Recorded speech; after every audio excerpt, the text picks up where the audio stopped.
Bienvenue dans cette nouvelle vidéo sur la construction de mon chantier en Thaïlande où je vous montre la construction de A à Z d'une villa de bonne qualité. Aujourd'hui, on a beaucoup d'avancement par rapport au dernier épisode. Comme vous pouvez le voir, la villa a changé de couleur. Donc je suis super content de vous montrer la villa qui a quand même bien visuellement changé depuis le dernier épisode parce qu'on est sur les finitions. On va voir à quoi ça ressemble dans l'intégralité et comme ça on peut comparer un peu l'avant-après. Donc voilà à quoi elle ressemble à l'heure actuelle. Et c'est là vraiment que la villa prend gentiment son âme. Donc je ne vais pas parler plus longtemps, je vous emmène directement sur le chantier, c'est parti. Donc nous voilà de retour au chantier. Comme vous pouvez le voir, la villa a changé de couleur, elle a été peinte entre deux. Alors c'est la première couche de peinture, pas la couche définitive parce que bien sûr on va encore faire des dégâts pendant la fin du chantier. Mais on met une première couche pour avoir une première protection solide. Et puis après une couche de finition par-dessus. Donc là on fait une façade simplement pour casser le vis-à-vis avec la route. Cette façade va avoir une extension Shera ici jusqu'au bout. Le Shera, on va prendre exactement la même couleur que les plafonds. Comme vous pouvez voir, ils ont été terminés. On a le Shera jusqu'au bout en L. Tac. On va mettre le Sala plus tard. Pour l'instant, on utilise encore cet espace comme une décharge. Là, vous pouvez voir, le sandwash a été fait. Du coup, le sandwash, c'est, pour ceux qui ne connaissent pas, un mélange de sable, gravier avec du ciment. Alors, il n'est pas encore fini. Il y a une finition à faire pour que ce soit plus propre. Mais voilà, ça c'est le choix du propriétaire. Certains préfèrent le carrelage, certains préfèrent le sandwich. C'est vrai que ça a un bon grip, donc c'est quand même sympa. Après, vous avez directement donc le joint avec le carrelage de la piscine qui est fait. Donc c'est sympa aussi pour les angles parce que c'est pas agressif. Ça évite les blessures.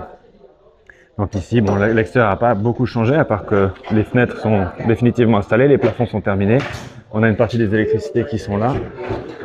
Ça avance sur les climatisations, sur les meubles également.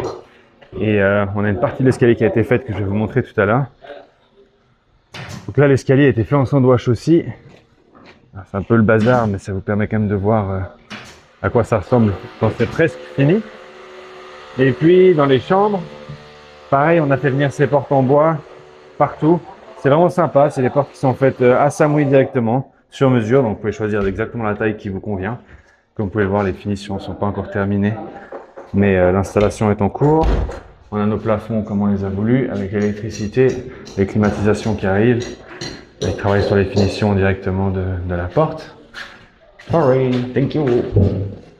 Et ensuite, la salle de bain, donc avec deux carrelages différents. On a un carrelage pour la douche, spécifiquement pour la baignoire, qui donne un côté plus sombre. C'est ici qu'on va faire une vue sur un jardin avec des lumières et des plantes. Et puis un carrelage plus beige, qui colle avec le reste de la chambre. Ça je vous montrerai plus tard parce que c'est très sale, donc ça ne permet pas encore de se rendre compte du design fini. Je vais faire attendre un petit peu. Thank you. Et puis, je vais vous montrer la deuxième chambre en bas. Il y a des meubles un peu partout. On a notre petite salle de bain ici. Une petite toilette. Et une vase qui est installée. Ici, comme vous pouvez le voir, ça installe les meubles du lit. Et puis, on a notre salle de bain ici aussi avec le même carrelage, les douches en inox. Le même concept, je vous montrerai ça plutôt quand c'est fini parce que pour l'instant, c'est le gros chantier. En tout cas, tous les carrelages du sol sont faits. Vous ne pouvez pas vraiment les voir parce que c'est protégé. Vu qu'il y a pas mal de travaux en cours, comme vous pouvez le voir, pas mal d'affaires partout. Là, il y a beaucoup de personnes qui travaillent en même temps sur la villa. L'objectif, c'est de la finir rapidement pour aller faire autre chose à côté, les autres villas. Là, on a mis un carrelage sur la partie verticale. C'est assez pratique comme technique parce que vous mettez d'abord votre carrelage puis ça vous sert de coffrage pour ensuite mettre votre enduit. Et par-dessus, on viendra mettre une planche en bois, donc l'escalier sera en bois avec une rambarde en verre et des fixations en inox qui viendront sur le côté de l'escalier. Ce qui nous permettra de vraiment avoir un escalier ouvert à l'intérieur de la pièce. C'est con, mais c'est des petits détails stratégiques qui font que quand vous prenez une photo pour Airbnb de votre salon et que vous avez votre télévision, canapé, cuisine, table à manger, que vous voyez un bel escalier ouvert, ça indique directement en une seule photo sur une couverture qu'il y a un deuxième étage et donc la villa est nettement plus grande que ce que vous êtes en train de montrer. Pourquoi? Parce que les gens sur Airbnb, Booking, quand ils se baladent pour faire leur réservation, ils comparent des dizaines de biens qui sont disponibles et ils ne regardent pas toutes les photos directement. Au début, ils regardent que les premières photos de couverture. Donc il faut que vous ayez des photos de couverture qui donnent un maximum d'informations. Et c'est pour ça qu'on aime bien les photos grand angle, les escaliers ouverts, les grandes baies vitrées pour voir à l'intérieur de la villa quand on fait des photos depuis l'extérieur, les LED de partout pour tout mettre en valeur. Voilà un peu le concept commercial. Donc ici, on est sur la terrasse, comme prévu, donc avec notre toit en Chéra, pareil, la même matière que en bas. On est en train de faire les pots pour casser le vis-à-vis, juste pour rendre la chambre un peu privée. Ici, on va mettre des plantes tout au long, ça va cacher en fait les fenêtres de la chambre. Ça, quand vous êtes dedans, vous n'avez pas besoin de porter des habits si vous voulez pas porter d'habits. Et puis ici, pareil, on a un deuxième pot qu'on va fermer ici avec une rambarde de verre. Et là, on va faire une toiture de galets. Simplement, le but ici, c'est pour casser le vis-à-vis avec la villa suivante. Et avoir en fait une partie qui est complètement exposée au soleil ici, comme ça, pour faire un espace de bronzette. Et puis un espace couvert plus barbecue pour se poser quand il fait chaud comme maintenant, parce qu'on est en fin avril, début mai. C'est une période qui est extrêmement chaude.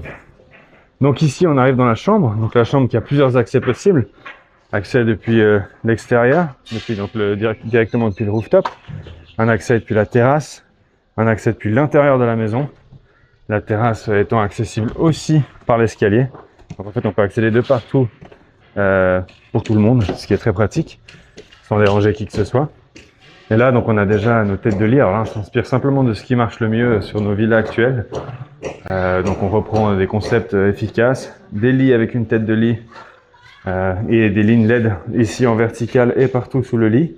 Un lit de plus au fond qui peut faire soit office de canapé, soit tout simplement permettre à la villa de loger 7 personnes plutôt que 6 et donc élargir le marché sur Airbnb et Booking, parce que quand vous faites une réservation, vous devez indiquer le nombre de personnes. Si vous vous adressez à un marché de 1 à 7 personnes, forcément vous avez plus de personnes que si vous adressez au marché des 1 à 6 personnes. Donc on ajoute toujours quand on peut un lit de plus dans les chambres. Comme ça, on a 7 personnes dans une villa de 3 chambres. Là, on a une armoire intégrale. Donc elle fait vraiment toute la façade du haut en bas. C'est assez pratique au niveau des finitions. Et puis, ça donne aussi plus d'espace de rangement. Alors, il n'y a pas encore les poignées. Je fais au mieux pour ouvrir avec mes ongles. Pas évident. Hop. Donc, voilà un peu le concept. Donc là, le but, c'est vraiment de faire quelque chose de solide, d'encastrer. Il n'y a pas moyen de le déplacer. C'est très difficile de l'abîmer. Donc, c'est pratique. C'est vraiment bien pour la location courte durée, une fois de plus. Et puis ensuite, notre douche avec ces fameux carrelages de pierre. Vous pouvez le voir, les finitions ne sont pas encore faites. Je vous laisse imaginer qu'on ne va pas livrer la villa comme ça. Mais voilà, vous avez déjà les couleurs, l'essentiel des informations pour voir à quoi ça va ressembler quand c'est terminé. Et on a, difficile de le voir, mais des lavabos en céramique. On a pris que de l'inox pour tout. Que ce soit les douches, que ce soit les suspens linge, tout pour éviter la rouille et l'usure. Et ces grandes baies vitrées avec châssis intégral pour pouvoir fermer. On peut les déplacer librement. Ça permet d'aérer la salle de bain si besoin. Voilà pour ce deuxième étage. Et puis maintenant, la suite des choses, ça va être de terminer le sandwich ici. On va commencer à construire le sala et la terrasse en plus pour mettre quelques chaises longues en bas. Donc on va d'abord faire une petite terrasse pour les chaises longues et ensuite un sala. Ça paraît impossible quand vous le voyez depuis là parce que ça paraît petit, mais ça passe. Et puis ensuite, on va ajouter un portail, mettre des pots ici, terminer le sandwich. Et là, on a cette muraille aussi, cette muraille, je sais pas pourquoi je dis ça, ce mur pour fermer l'accès, surtout pour pas tomber en fait de l'autre côté de la villa, c'est surtout ça le but. Et on va accrocher une rambarde métallique ici jusqu'en bas pour avoir une barrière et utiliser cet escalier pour accéder au rooftop. On doit finir encore le carrelage de ce pot. Et on va ensuite donc terminer ici. On va remplir de galets pour pas revoir le coffrage de la piscine, mettre un palmier au milieu, faire une ligne de plantes, peindre les murs. Donc il y a encore pas mal de travaux à faire, mais ça avance vite, ça avance de tous les côtés en même temps. On a déjà commandé les meubles avant que la villa soit terminée pour que tout soit fini en même temps. Et on espère que d'ici un mois, donc à peu près fin mai, la villa soit complètement terminée. Ce serait un beau délai, c'est-à-dire qu'on l'aurait construit assez rapidement aussi. Et je vais encore vous montrer une dernière chose, c'est une vision globale sur la villa. Je peux voir à quoi ça ressemble dans l'intégralité et comme ça je peux comparer un peu l'avant-après. Donc voilà à quoi elle ressemble à l'heure actuelle. Donc ici, à la fin, vous aurez des plantes, vous aurez un portail, vous aurez du Chéra, un sala ici, donc tout cet espace sera bien habillé. Là, ça va pas trop changer du coup, à part que la piscine sera pleine et du coup elle sera très bleue. Les murs en haut vont être blancs, les pots vont être en carrelage, toute la colonne ici va être en carrelage, le même carrelage que vous avez ici. Donc le but c'est vraiment de donner un effet colonne de pierre qui traverse la maison de là jusque là, puis casser un peu le blanc. J'essaie de trouver une solution pour habiller cette colonne blanche qui je trouve fait un peu tache ou un peu trop flashy. Donc je vais réfléchir à essayer de trouver quelque chose de suffisamment large pour habiller tout ça. Et puis ensuite, on aura donc beaucoup de végétation, surtout sur la gauche.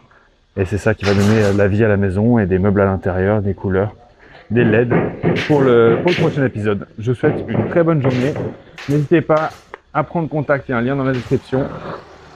Et à bientôt pour la prochaine vidéo. Ciao, ciao!